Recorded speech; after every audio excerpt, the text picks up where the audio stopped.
सबके हमार तरफ से जय धर्मे। हमरे रांची साइड में टाटी सिल्वर की का कहे ना, हम इन पहली बार आए हैं और बहुत सुंदर लगलक।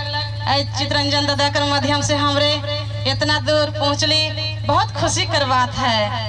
अगर ऐसा चितरंजन दादा नहीं रहता तो हमरे इतना दूर नहीं पहुँचती, हम इन का कर आती।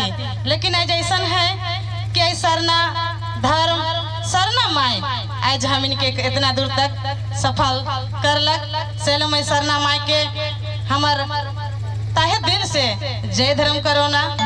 और हम बगरा बात नहीं भूल के सबके मैं एक छोटा सा भजन सुना जाता, सबके जय धर्मेश।